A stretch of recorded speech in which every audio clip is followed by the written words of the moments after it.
हम होंगे कामयाब, हम होंगे कामयाब। আরজিকর কাণ্ডে ফুঁসছে বাংলা। 30 দিন অতিক্রান্ত, সিবিআই তদন্তের অগ্রগতি কি? রাঘব বোয়ালদের আড়াল করছে কারা? সত্যি কি তিলোত্তমার সঠিক বিচার হবে? প্রশ্ন অনেক, উত্তর এখনো শূন্য। তিলোত্তমার মৃত্যুর পর 30 দিন অতিক্রান্ত, এর প্রতিবাদে উত্তাল বাংলা, ফুঁসছে বিশ্বের প্রায় সকল দেশ। জাতীয় পতাকা, মোমবাতি আর বিচারের দাবিতে পোস্টার হাতে নিয়ে 8 থেকে 80 কলকাতার রাজপথে চলছে মিছিল। এরকম প্রতিবাদ বাংলা তথা দেশে এই প্রথম। রাজনীতির রং প্রত্যাখ্যান করে আমজনতা থেকে সমাজের সর্বস্তরের মানুষ নেমেছে আরজিকরে তিলোত্তমার মৃত্যুর সঠিক তদন্ত ও বিচার চাইতে। গত 5ই সেপ্টেম্বর সুপ্রিম কোর্টে আরজিকর কেসের শুনানি স্থগিত ছিল।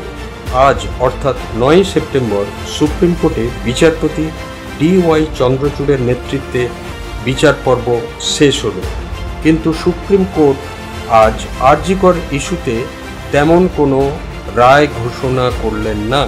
যে বিষয়গুলো আজকে উঠে এলো সেগুলি হলো, বেশ কিছু গুরুত্বপূর্ণ নথি গায়েব, চালান ছাড়া কি করে হলো ময়না তদন্ত, সিসিটিভি ফুটেজে কি লুকিয়েছিল আসল রহস্য, সেটাও কি গায়েব করা হয়েছে? রাজ্যের হয়ে লড়ছেন কপিল সিব্বল, তিনিও বেশ কিছু বিষয়ে সুপ্রিম কোর্টে আজ সদুত্তর দিতে পারেননি। তবে কি আবার রাজ্য সরকার দোষীদের আড়াল করতে নতুন কোনো ছক কষছেন? অন্যদিকে সিবিআইয়ের তরফ থেকে বেশ কিছু নথিপত্র জমা দেওয়া হচ্ছে আজ সুপ্রিম কোর্টে। কিন্তু সাধারণ মানুষের একটাই প্রশ্ন, কেন এত দেরি হচ্ছে এই বিচার প্রক্রিয়া? তবে কি সিবিআইয়ের হাতে আসল তথ্য নেই, কিংবা সন্দীপ ঘোষ সহ পুরো নেক্সাস একাধিক প্রমাণ লোপাট করে দিয়েছেন? এমনই প্রশ্ন সবার মনে। তবে আজকের সুপ্রিম রায়ে জুনিয়র ডাক্তারদের শীঘ্রই কাজে যোগ দেওয়ার নির্দেশ দিয়েছেন সুপ্রিম কোর্ট। অন্যদিকে আরজিকর ইস্যুতে জনবিদ্রোহ যেভাবে দিনের পর দিন বাড়ছে, তাতে যদি সিবিআই দ্রুত তদন্ত রিপোর্ট সুপ্রিম কোর্টে জমা না করে, তবে এই বিচার প্রক্রিয়া আরও বিলম্বিত হবে বলে বিশেষজ্ঞ মহলের ধারণা।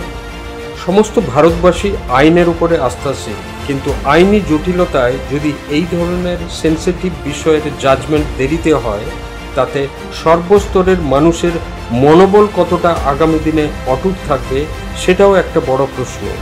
বিরোধীরা বারবার অভিযোগ করছেন তিলোত্তমা ধর্ষণ ও খুনের একাধিক নথি ও প্রমাণ নষ্ট করেছে সন্দীপ ঘোষের বাহিনী, তাই হয়তো সিবিআই এর তদন্ত প্রক্রিয়া বাধাপ্রাপ্ত হচ্ছে। তবে এই মুহূর্তে যারা সিবিআই কাস্টডিতে রয়েছে, তাদেরকে বিভিন্নভাবে জেরা করলে সঠিক তথ্য পাওয়া যাবে বলে বিশেষজ্ঞ মহলের ধারণা। মানুষ চান দ্রুত তিলোত্তমার বিচার হোক, না হলে আন্দোলন প্রতিবাদ আরও তীব্রতর হবে, যেটা হয়তো বর্তমান সরকারের কাছে একটা বিপদ সংকেতও হতে পারে। নিউজ এশিয়া, গণতন্ত্রের কণ্ঠস্বর।